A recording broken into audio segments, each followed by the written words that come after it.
I assume most people have not heard of me. Most people. I am a lifetime research scientist. I worked for 32 years in the pharmaceutical industry and biotech. My most senior positions were at Pfizer. I was vice president and worldwide head of research in allergic and respiratory diseases. Since 2020, I have been speaking out against the fraudulent pandemic and the intentionally dangerous injections. And my experience has been to have been censored and smeared, largely. So if you've not heard of me before, that's the reason, that censorship and smearing is the experience of people who try and tell you true things that the authorities don't want you to hear.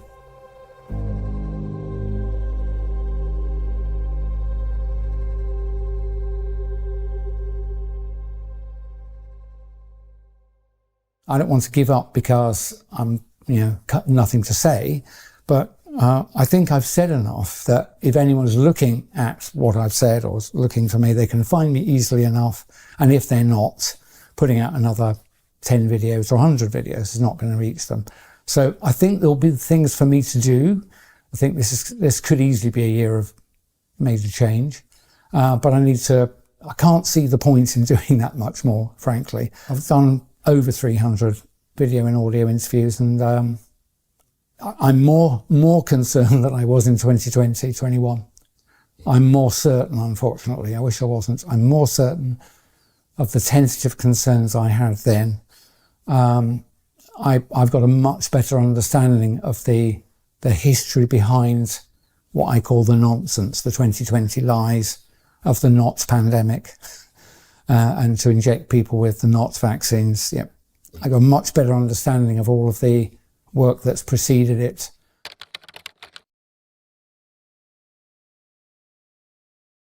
When I first spoke, when I did a major interview in 2021, I was at that point sure that there wasn't a pandemic, or at least whatever was happening had been deliberately and through planning exaggerated to frighten people. And I focus very much because of my history as a research executive in pharma for over 30 years. I was very concerned about the injections because I knew there wasn't a public health threat. So why would you want to be injected? My thinking has advanced quite a lot since then, which I may talk about later in this interview. But it's not possible for the injections to be of help to anybody. It's literally not possible. Every medicine, every molecule and atom and constituent of every medicine is in there because somebody chose to put it in there. Hopefully for good reasons, but they put it in there for a purpose, to stabilize something or make it big enough to swallow in the form of a tablet. If you just have the active ingredients in some drugs, it's too small to see. So you need to formulate it with what are called excipients. But when I spoke before, I could see multiple features in the so-called vaccines that was not necessary, even if I believed the lies about what I was being told about these things. Even if you believed them, it would not be necessary to incorporate certain features about them. And so my bottom line is, I think, and I'm well qualified to make this claim, probably better qualified than any other single person speaking out. They have been designed intentionally to injure, kill, and reduce fertility. I've never claimed it would do it to a lot of people or that it would be quick. In fact, specifically, I remember saying at the time, I don't think they want to risk injuring and killing too many people early on because people will spot it. What I expected once I started looking around and noticing other things, like there was a talk of electronic money, getting rid of cash. And there was talk of digital ID. I remember Tony Blair trying to do that in the 90s. And frankly, I joined the dots and I could see a world in which you were required to have digital ID, that cash was removed, so you had to spend only using digital money. And I thought, you know what? If I was the evil person, I would say that your digital ID will not be valid unless you're up to date with your injections. And I came across a document from the EU. It's called EU Vabeco, V-A-B-E-C-O. And it's a scheme that started in 2018. Bottom line is that the EU Commission anticipates a future in which every EU citizen has a digital ID whose validity is governed by whether or not they've been injected with the latest mRNA-based, quote, vaccine. So they anticipate regular injection for the rest of your life. That's, you know, if you, and the idea is it'll improve health and safety as you travel around, which is a lie. It's a lie. You being vaccinated doesn't protect anybody. In fact, I would recommend no one has any vaccines at all, from what I've discovered in the last year or so. But, you know, honestly, when have governments ever given a flying one about your health and safety? You must know that a claim that you must do something for your health and safety is what is called, it's an excuse, it's an ostensible reason. These people who are trying to take our lives away from us always use two things. It's always two things. They'll tell you about something using the excuse, the ostensible reason. So in this case, it'll be you have to be jabbed to protect you from marauding viruses. The real reason is I'm afraid they want to make you ill and kill you. That is the truth. It's absolutely clear. There's really only one senior institution. It's a group of people who you can see as supranational groups from the UN, WHO, the International Panel on Climate Change, the World Economic Forum, you know, Bilderbergs. You should see them as the same. They're different manifestations. Trilateral Commission. Keir Starmer's a member of the Trilateral Commission, the only elected British politician who's a member of this globalist group, at least that particular one. They're all founded by the same group of people. They've been running for, you know, decades to much longer than a century. And I believe, they believe their destiny is to control all us little people, all us. They see us as useless eaters. Useless eaters. Where have you heard that phrase before? What happens to useless eaters, do you think? I think they believe it's their destiny, maybe their obligation, to take control of everyone, everywhere, forever, using digital means. So digital ID, digital money, geolocation, and an obligation to be injected, something like that. You don't need much more than that. The control mechanism is so frighteningly simple. I warn people, and I'm not going to sign up for digital ID. I'm probably going to regret that statement, but you don't need a new global single format editable digital biometric ID. But that's what digital ID means. Single global editable biometric digital ID. I'm warning you. I'm trying to help.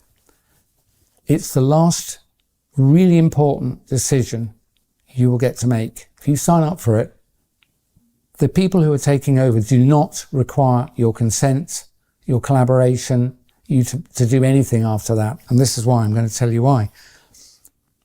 Even I, as someone who's not involved in finance, I'm clever enough to see that the debts of all major countries has been deliberately piled on and escalated to the point where it's obvious to all of us that the debts can never be repaid. We're struggling even to service the interest on the loans. So at some point, I predict with great confidence that an event like 2008, the global financial crisis, only 1,000 times worse, will occur. And that will mean every country is bankrupt at the same time. All businesses would be bankrupt at the same time. And to find out what will happen to you, if like me, you're sort of comfortable and middle class, early retired and got a bit of saving, you should be really frightened what I'm going to tell you. David Rogers Webb. David Rogers Webb. Here's my matching half in finance. He's a retired hedge fund manager who discovered that the laws pertaining to private property rights have been altered over the last 50 or 60 years surreptitiously in every country on the planet. So when you think you own something, I invite you to look in. If you've got an investment account, you will find now, you won't find any statements to do with ownership. You'll only find the phrase beneficial ownership. It makes no difference most of the time. You can buy it and sell it. Let's say it's shares, stocks, bonds. You can receive dividends and so on. But the small print says, in the event of a large enough default, all the financial intermediaries who owe money to the people they borrowed it from, and then they owe money to the people they borrowed it from, in the event of a large enough default, the senior secured creditors, the people at the top, may seize the assets ever pledged as collateral by the layers below them.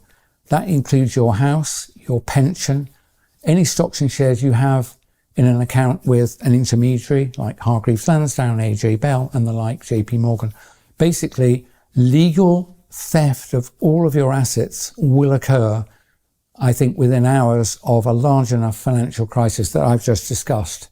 So even if you didn't think anyone was plotting against you, I think you would agree with me that, in fact, I factored in it when I was doing retirement planning. I assumed there would be at least one other 2008 during my life, and I set out my affairs so that I would probably be able to survive that. But we can't survive this. So yes, I think there will come a time between now and 2030 where legally all your assets will be stolen. I remember there's a lady called Catherine Austin Fitz, who's a finance lady. She says, I believe that possession, where we're talking about objects, not humans, but when it comes to objects, you really only own it if you can sit on it and defend it at the point of a gun. And I know she says it to get a laugh, but there is something to that. If you've left any assets with a third party, maybe you own some gold and it's in the bank. Maybe you do have, a large pension with a financial intermediary. Upon a large enough financial crisis that is being engineered, because, as I'll explain in a moment, look how useful this is.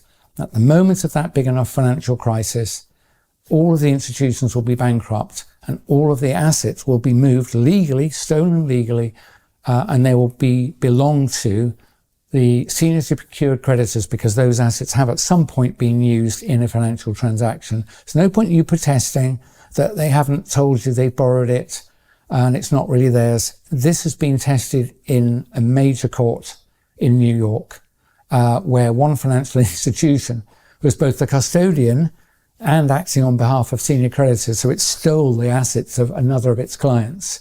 And it went to court, and I'm afraid it was found that they were legally able to do that.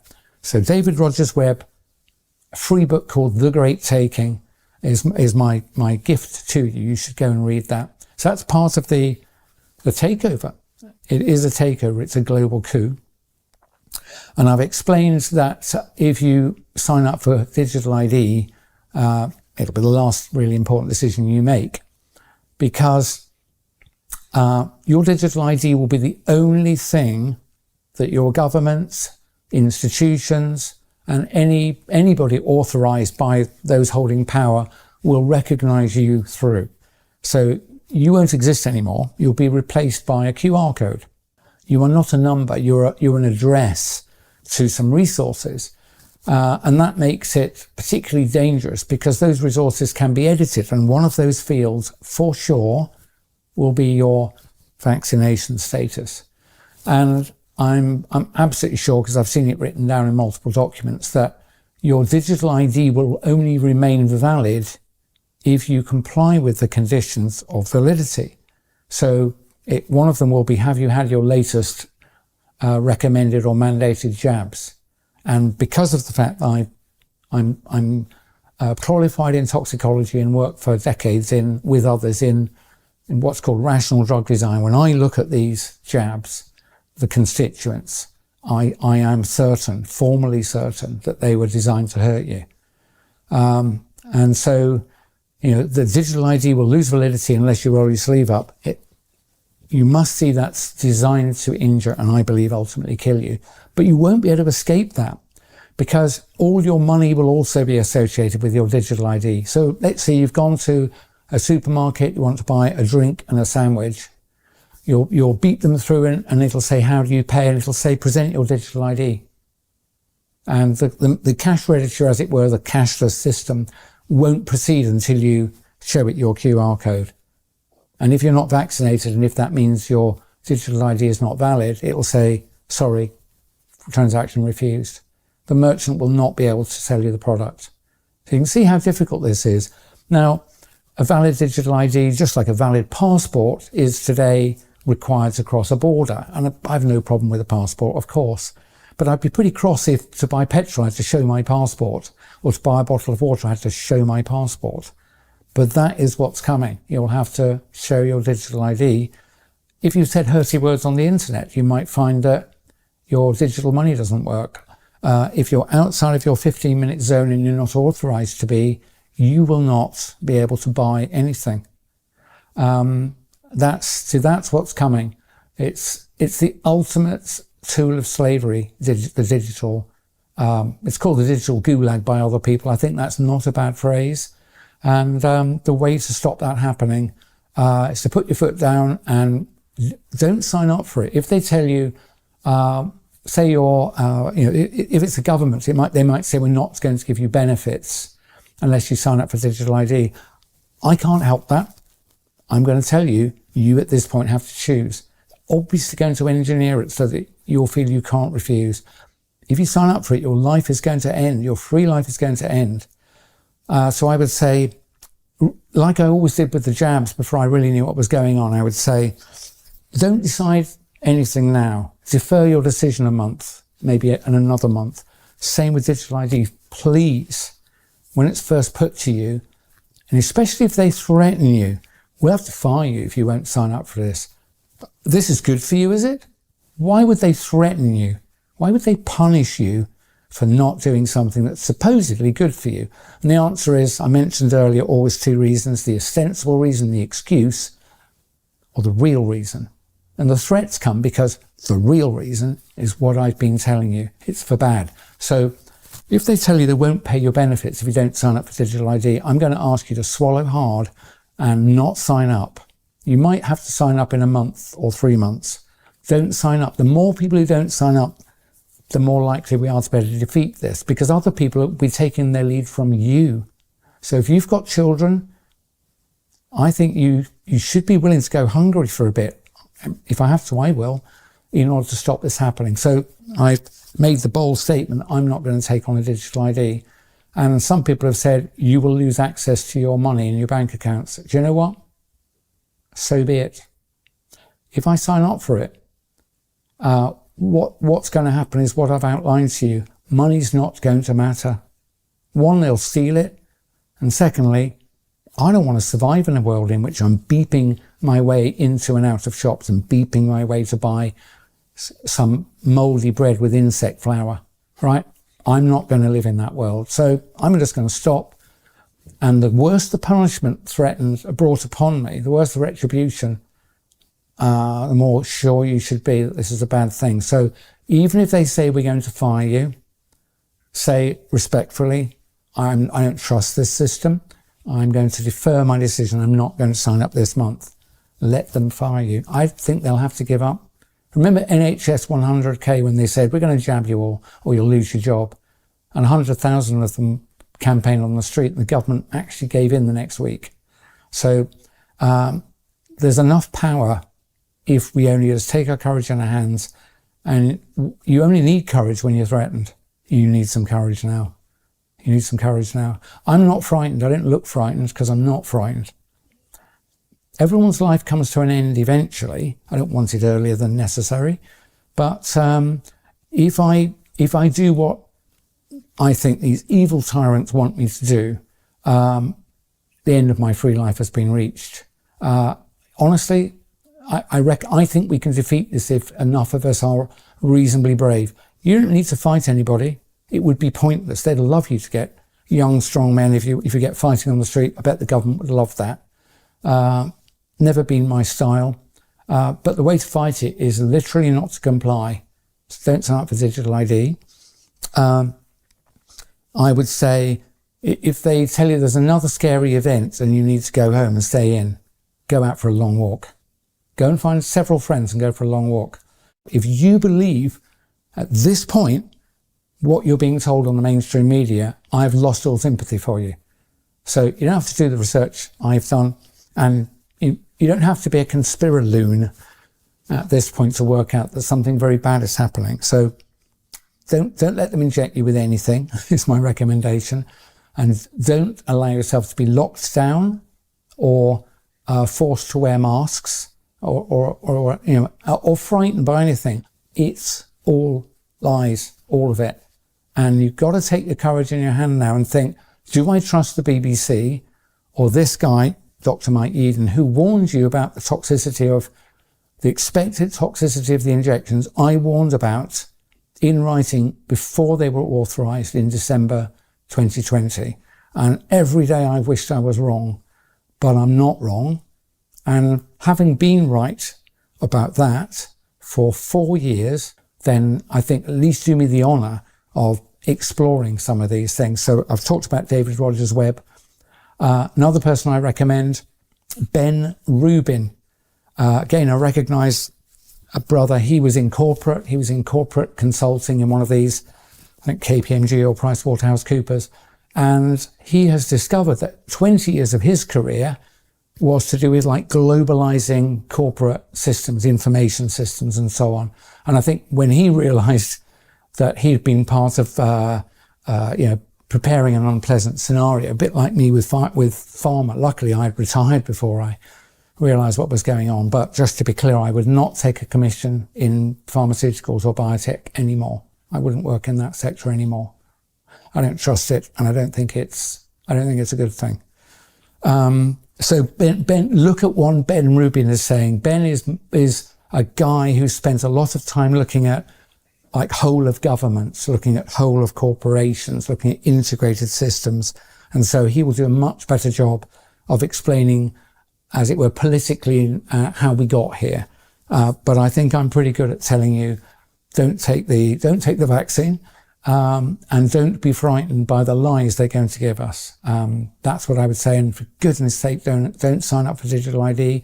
If you feel compelled to, I'm really asking you, defer the decision to do it and watch the punishment, and know that if it's genuinely good for you, why the dickens would they punish you? Why would the threats escalate until they might even say, if you won't take it, we're going to imprison you?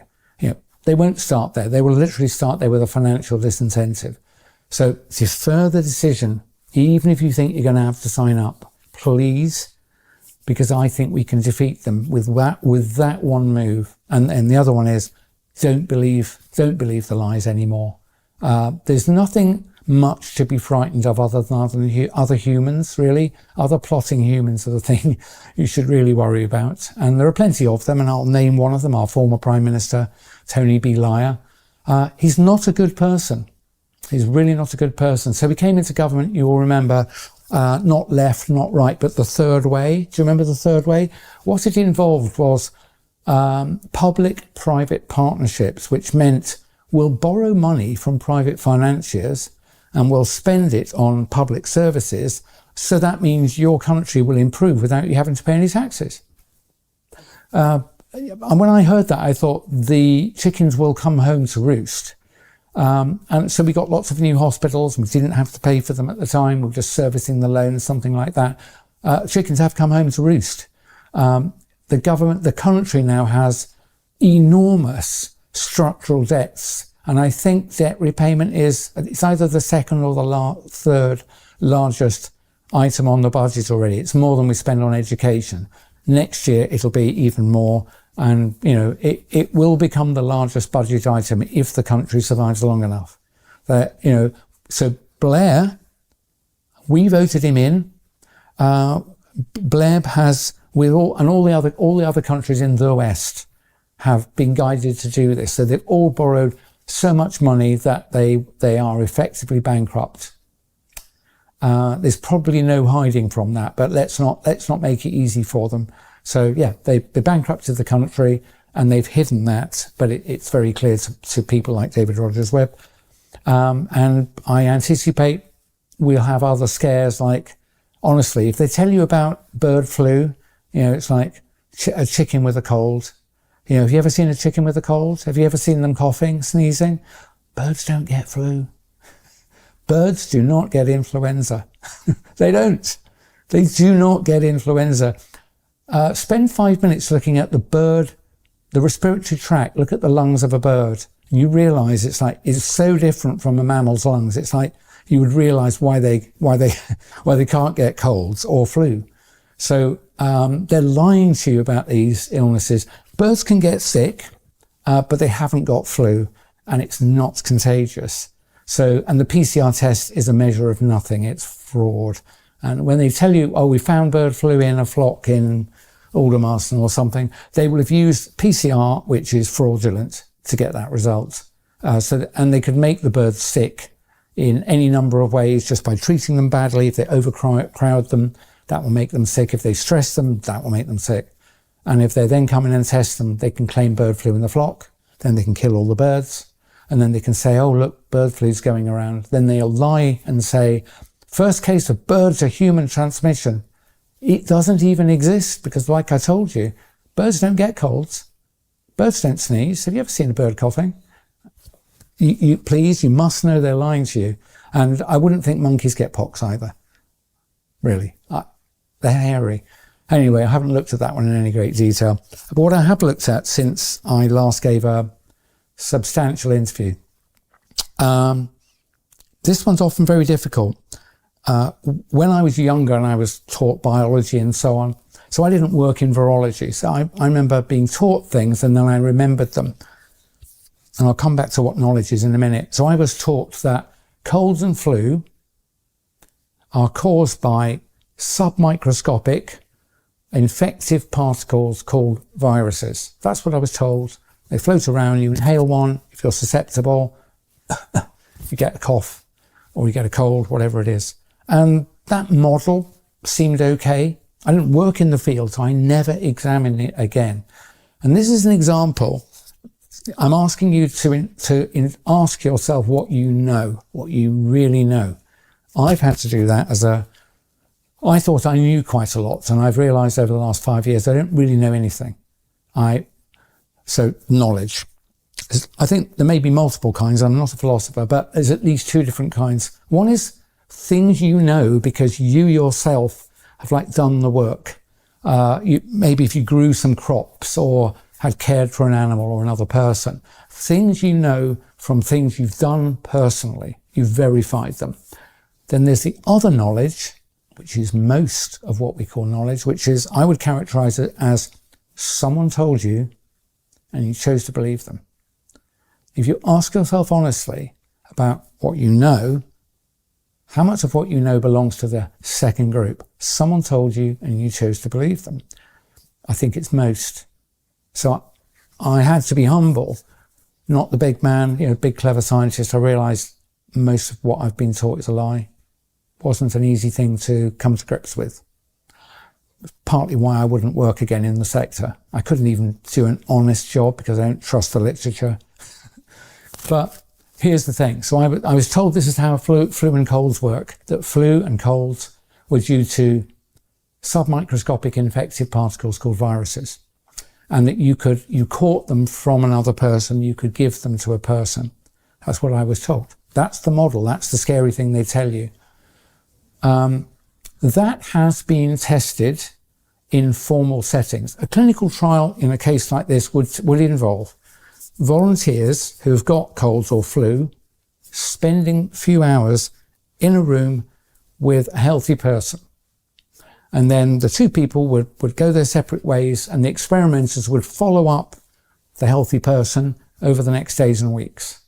Now, if contagion, transmission was occurring, you would expect over time the people who've spent a few hours with someone with a cold or flu would get colds and flu more often than the people who didn't spend time in the room with the person with cold and flu. And they had matching controls. People spent time with someone who was perfectly well. So they were the controls. They went off. The people who spent time with a person with a cold, they went off. And here's the thing. For 100 years of these clinical experiments, the people who spent a few hours with the person with a cold or flu got colds and flu no more often than the people who spent a couple of hours in the room with a well person. contagion of acute respiratory illnesses does not happen. Now, many of you will protest and think, I'm certain I got it from my brother-in-law, or I gave it to my workmates. I will say those observations are consistent with contagion. They're not proof of it. There is another explanation, and I don't have the whole answer, but I believe I've got a good alternative. If you, a person who gets headaches, especially a migraine, when you've got a migraine, how often do you ask yourself, I wonder who gave me that migraine? Who did I catch that headache from? You'll probably think, what are you talking about, Yeadon? Everybody knows that you don't catch them, you develop them, whatever. How about this one then? If you're unfortunate enough to have angina, maybe occasional chest pain, maybe from stress, maybe from you're not very fit. The next time you get pain in your chest, do you think, I wonder who infected me with that angina? It's like, no, the headache and the chest pain result from things going awry inside you. Equilibrium's being lost inside you. I believe, as a respiratory expert, that colds and flu are the result of a loss of normal equilibrium inside you. And so they occur from time to time. If you go from cold to warm environments, dry to wet environments, and vice versa. If you're stressed, if you haven't slept, if you've slept with your mouth open, your nose is a fantastic filter. And I think those are the things that trigger colds. We get colds quite often. I probably get a couple of minor colds a year. Flu I've only ever had twice. So colds happen so frequently. This is how it works psychologically. The next time you get a cold, because you've been told you catch them, you'll think, who did I see that had a cold? It's like, I wonder if that guy in the checkout who was coughing. Or I know it's Dave at work, or my sister-in-law had it. And you will attribute your symptoms to those encounters, because that's what we do. Humans are great at forming patterns. And I'm telling you, it looks like that, but that actually isn't how it works. And so next time you spend time with someone with a cold and flu and don't get a cold in the week or so afterwards, remember, Mike did tell us you don't catch these things from other people. So, that means you shouldn't be frightened if they lie to you and said that there's a bird flu or, influenza or whatever it was called, COVID, because it doesn't work like that. These diseases do not work like that. They're normal illnesses. Your experience of them is a good guide to what will happen to you if you get one, which is mostly you spend a few days feeling a bit rubbish and then you get better. If it's flu and you're not old and ill, you might have several days where you're really unwell and in bed, but then you get better. So honestly, there's nothing to be frightened of but your other human beings. Do not get vaccinated. Contagion is a lie. You don't have to be paranoid. They really are after us.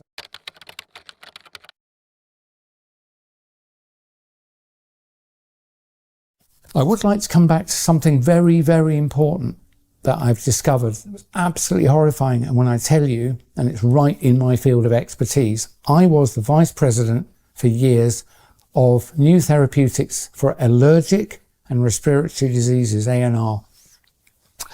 I will credit the terrific work of two Americans, Sasha Latypova, Latypova, Sasha Latypova, like me, a retired pharma executive. She worked in development, I was in research.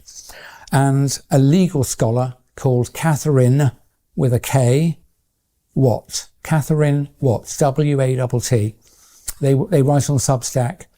They have uncovered the fact that vaccines have never been intended to reduce diseases or to help you. They have always been what I have determined the COVID shots to be, which is materials that harm you and do you no good. And of course, that's so horrifying that you think, oh my word, all of them? Yep, all of them. I'm not saying they're all as dangerous as COVID jabs, but none of them were good. And rather than trusting me, go and read the work of Sasha Latypova and Catherine Watt, and then it's up to you to decide, okay? If you think that's wrong, that's fine. But one thing Sasha and others discovered, and they shared it with me before they even published it, and as soon as they told me, I knew it was right. Can you remember a time, those of you who are over 60, I'm nearly 65, can you remember a time when you were young when very few people were allergic to peanuts? And very few people were allergic to anything? You probably can, can't you, older folk like me? What we discovered is that if you inject a person with a foreign protein like peanut oil, if you inject a person with tiny doses of that, especially if you do it 2 or 3 times, that person becomes fiercely allergic for life to peanuts. Imagine if you were to inject a whey protein from milk in a tiny dose, so small that you probably wouldn't even notice it on the ingredients list. And if you injected that into your child a couple of times, when they grew up, they might end up, not all of them, but many of them will grow up allergic to milk and milk products and anything that's got whey protein in it.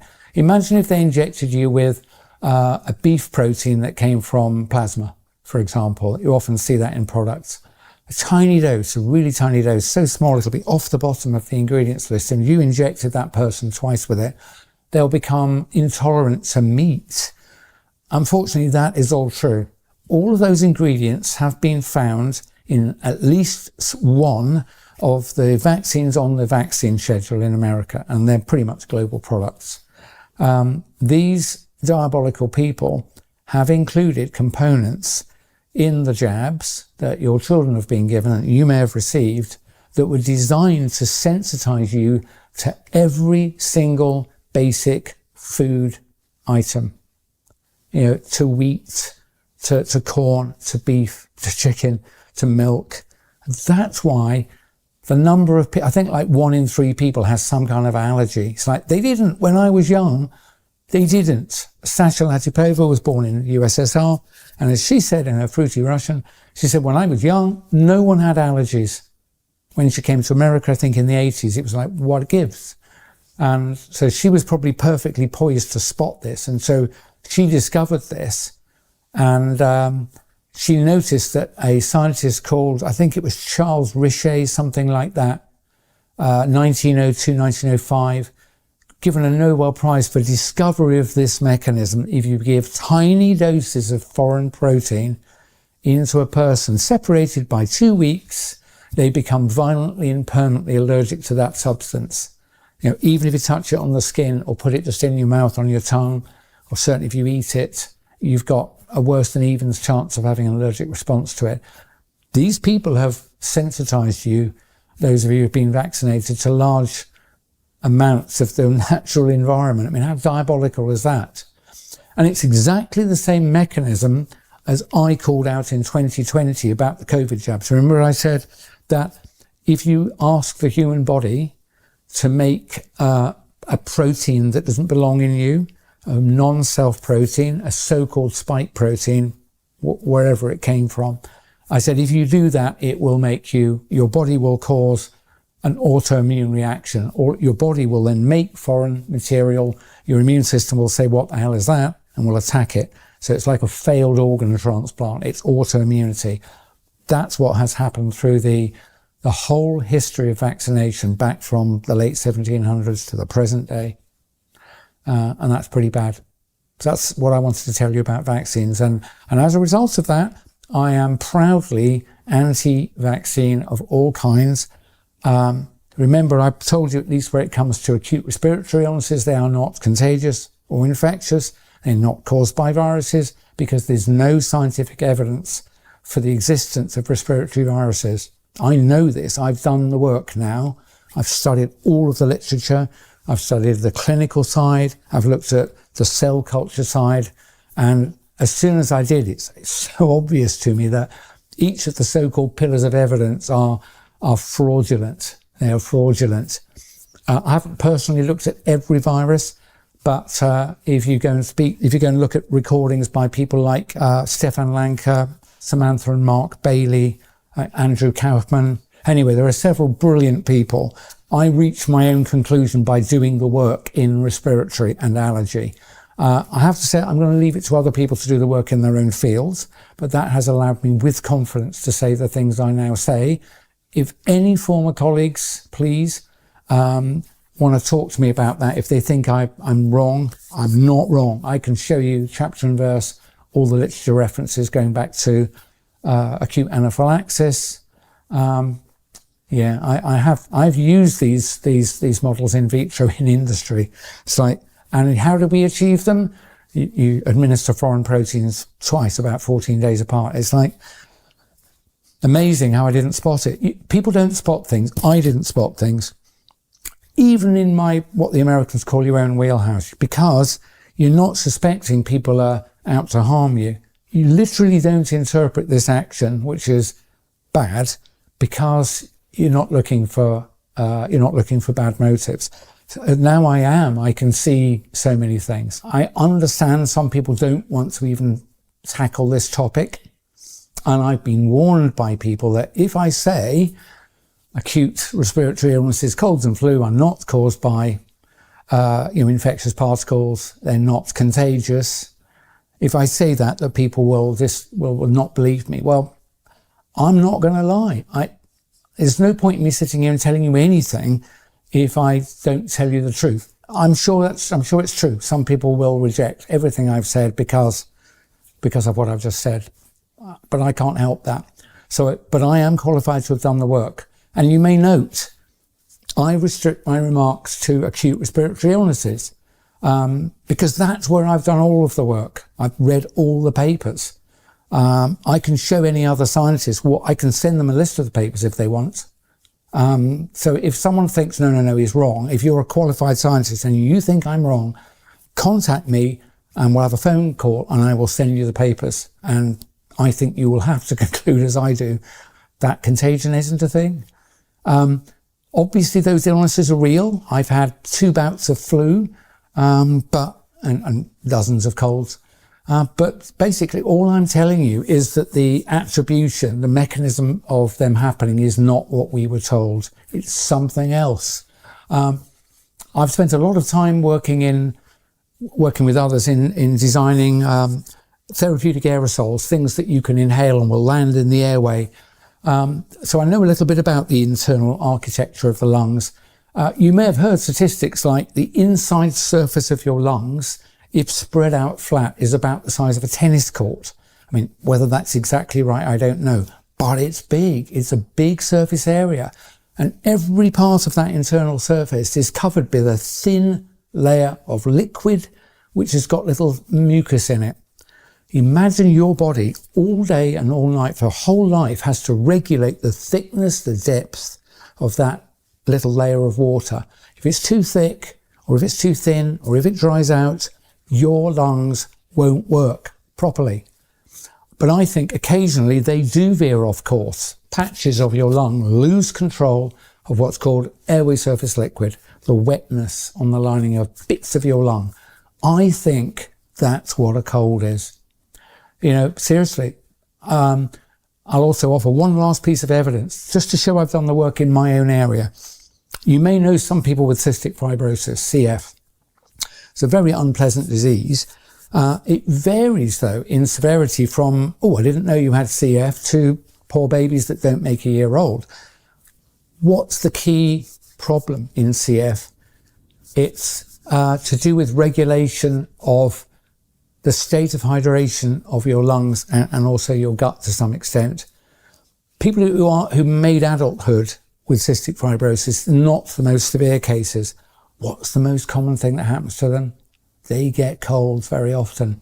They can't regulate the airway surface liquid layer very well because the cystic fibrosis problem they've got, that's part of the machinery for regulating it, is broken. When I thought of that, I thought, oh my word, that is why. So basically your health excursion, getting worse and then getting better again, is very similar to the episode that some people with cystic fibrosis have, because I think it's fundamentally the same mechanism. It's not caused by floating particles called viruses. It's caused it's not a conscious thing, but when you lose control of the balance. It's called homeostasis. When you lose control of the balance inside health of your lung, you might just get a scratchy throat, a bit of a cough, and you bounce back. Oh, I thought I was getting a cold there. Or you might get a bit of a cold, or you might really go down with something chesty, or you might have to take to your bed. And I think those are like a nested series of excursions from health and back to health. All right, that's what I think colds and flu are. They're not contagious. They're not caused by viruses. And I've given you a better explanation for what a cold is than the official story. So I invite you to take that on board. So yeah, I understand people not wanting to speak about viruses, but I think if you know the truth, you just have to speak it or get off the stage.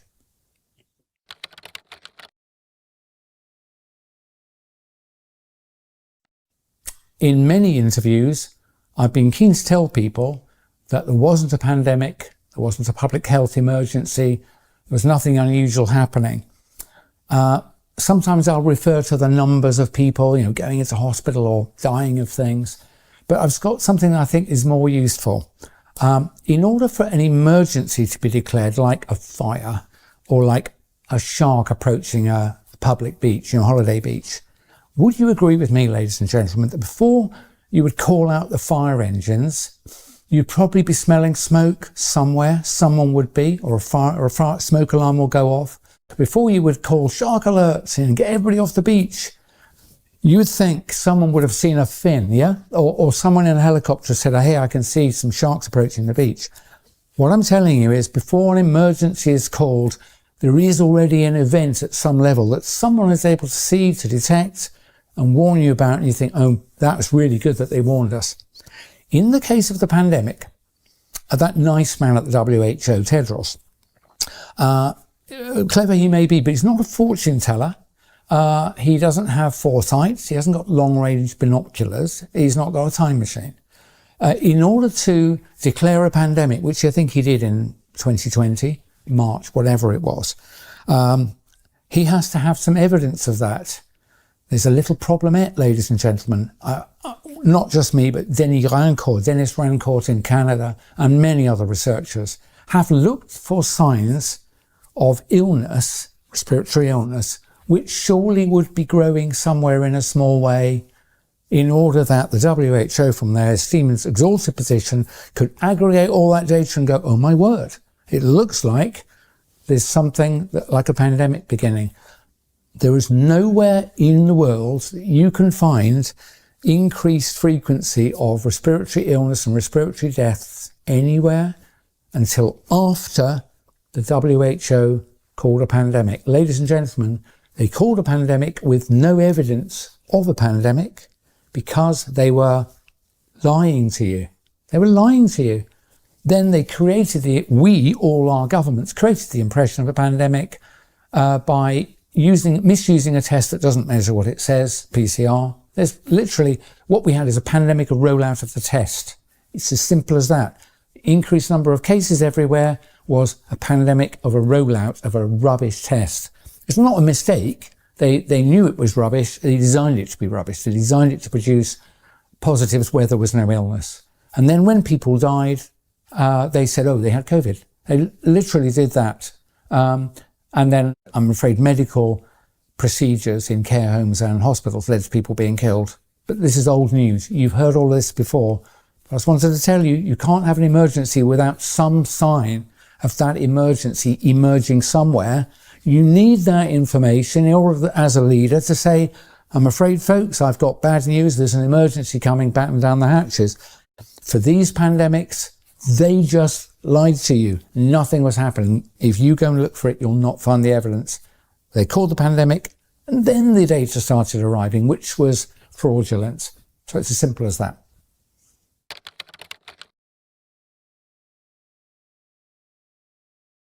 If you do nothing else, have a look at the Club of Rome, the Trilateral Commission.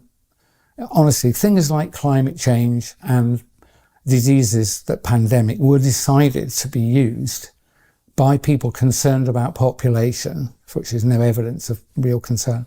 They decided at the same time to frighten you with diseases and changes to climate. It's the same group of people at the same time. And after that, there was a diaspora of propaganda.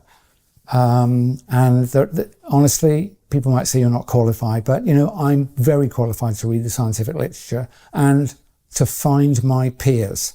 So I've found at least 3 or 4 people who've spent longer in atmospheric science and climate than I've spent in pharma R&D. And there is no question that there is no significant change to the climate of the world since pre-industrial times.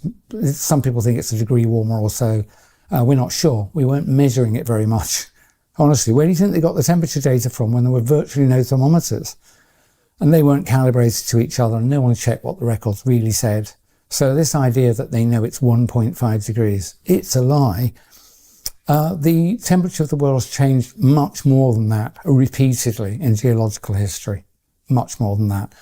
But the key thing you should know is there is no connection between CO2 in the air and the temperature of the surface, by which I mean, because people say, oh, it's a greenhouse gas. It's like, yeah, we don't live in a greenhouse. A greenhouse is a closed system.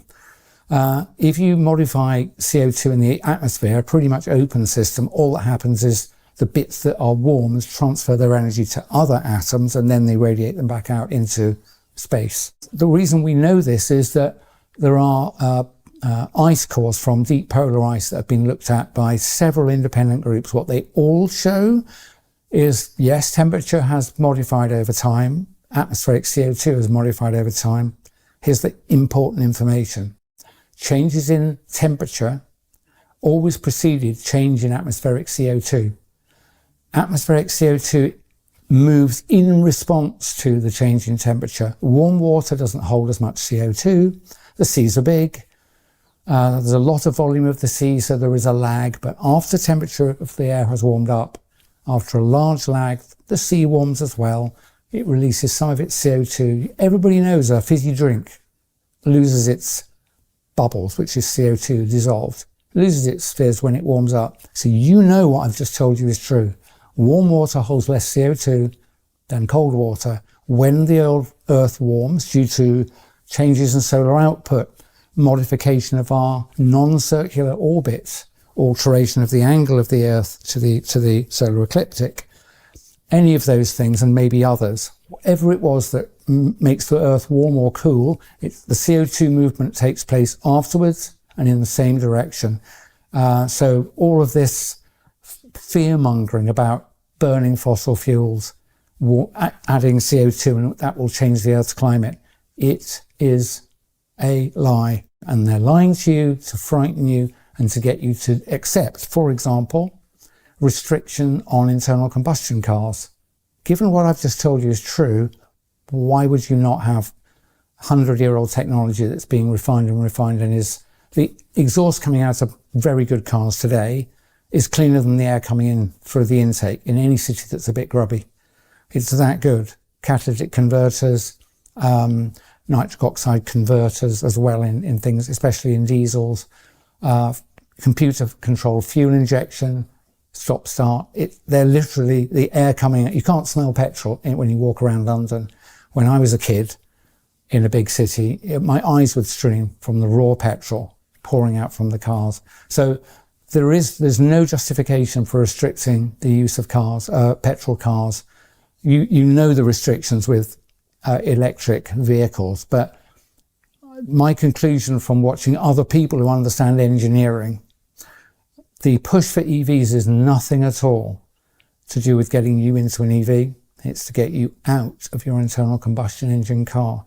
And the the zero emission vehicle mandate that our government has specialised in, which requires automotive manufacturers to sell a higher and higher proportion of their total sales as EVs each year, the effects of this will be to destroy, to bankrupt and reduce the mass manufacturing conglomerates, people like Volkswagen, Audi Group, Ford, and so on. They will be bankrupted. Now, they may be collaborating with World Economic Forum or not. It doesn't really make any difference. The quick example of Volkswagen, Audi, they're not allowed to sell the number of cars we would like to buy, petrol and diesel, because the company and the main dealers know that they'll be fined £15,000 a car if they don't sell 28% as EVs. So they're going to restrict, and they are already restricting, petrol and diesel sales, and it's only 2025. They also can't sell very many EVs because the European cars are a lot more expensive than the cheap Chinese imports. I'm not having a go at China. I think this has been arranged by global financiers.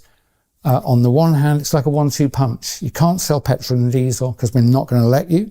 And oh dear, your cars are uncompetitive with the cheaper Chinese cars. There are 180 Chinese EV makers. At the moment, I think 1 or 2 is profitable. And I saw a press report from the trade press that said by the end of this decade, 7 to 9 of them will be profitable and the rest will have gone. What that tells you is someone is willing to spend hundreds of billions of dollars to manufacture cars, I would suspect, at a loss in order that they can be delivered to Europe at a loss in order to destroy the mass manufacturing capability of Europe. And as a result, it'll be, oh dear, there are simply not enough cars to go around anymore. So in the end, they won't need to mandate it. There literally won't be any. So, that's one big concern I've got. You might think, why would I comment? I like machinery. I commented before that I like wrenching, spannering my own vehicles, cars and bikes mainly. And I was filmed in 2020 in my bike shed. So I've paid attention at least to automotive changes. I recently had a hire car on holiday, which was brand new, and I hated it. The thing is full of surveillance technology. It's full of, I think they're called ADAS, Automated Driver Assistance System, something like that, ADAS. And it's an EU set of regulations, but it will be rolled out worldwide. And they're the things that are slightly irritating, that beep at you if you're 3 miles an hour over the prevailing speed limit, will shout at you if you don't stare out of the windscreen constantly. If you take a hand off the wheel, it'll tell you to put your hand back on the wheel.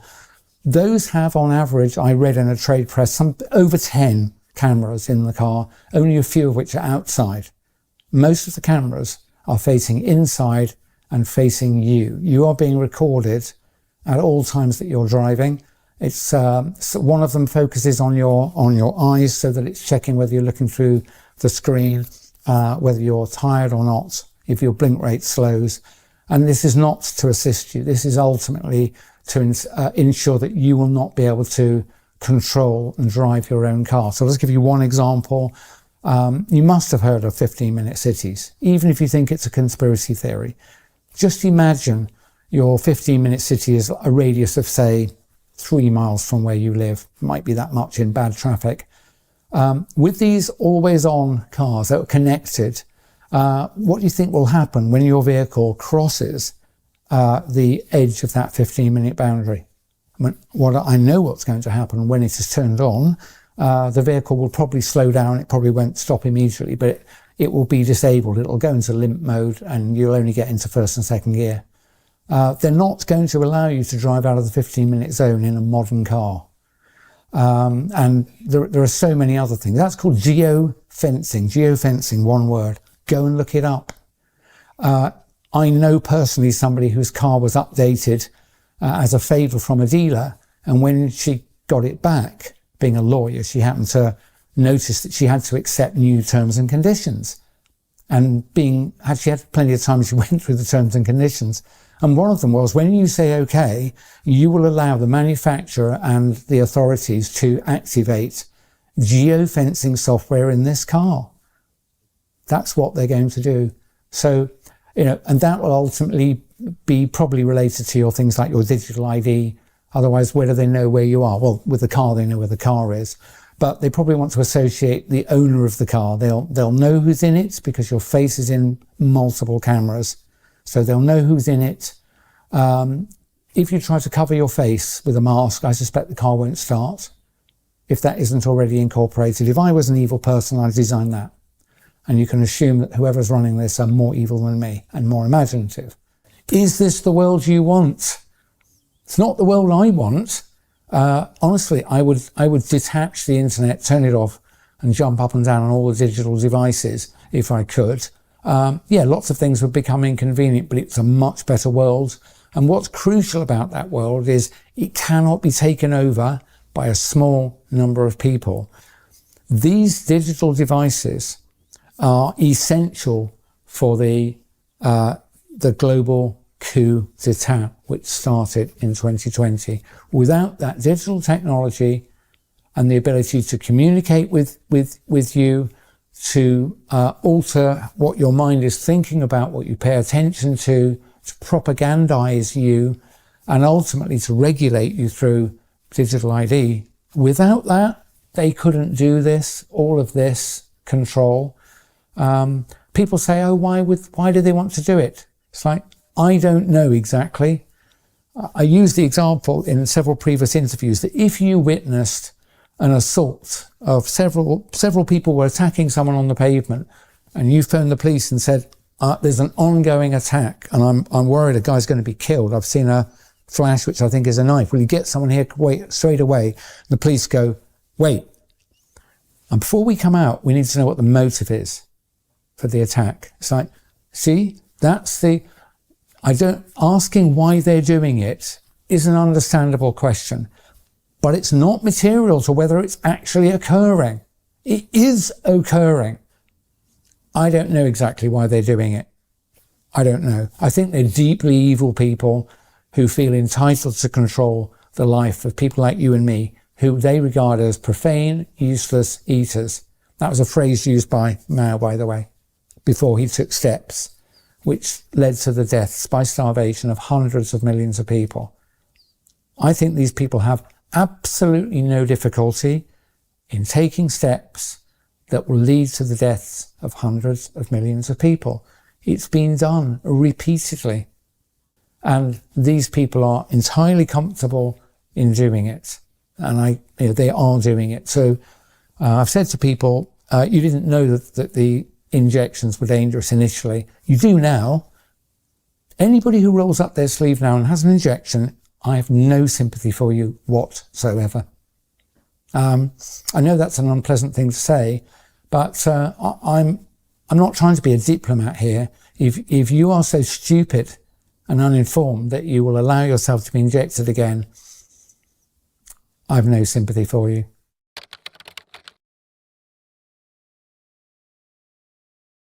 I think it's very important to recognise that there aren't any heroes out there that are going to descend from on high and save us, and I'm certainly not one. But there are very large numbers of us, and the people who are trying to take our freedoms away need us to comply with things in order to control us. And I'm saying to you, we will win if enough of us bottom up simply refuse to go along with their harebrained plans. So if they want to frighten you with some mad pandemic that doesn't happen, don't be afraid. If they want to tell you to stay at home when it doesn't suit you, go outside. If they insist you wear masks, don't wear masks. There's no possible benefit for you wearing masks. Certainly, if they want you to roll up your sleeve, do not accept any injection, certainly not of these mRNA technologies. They certainly like their digital control technologies, so do not sign up for digital ID and many other things really, but try and stay healthy, go and talk to real people, give them a hug, and eat good food, exercise, be out in the daylight, and we'll be all right as long as enough of us do not comply.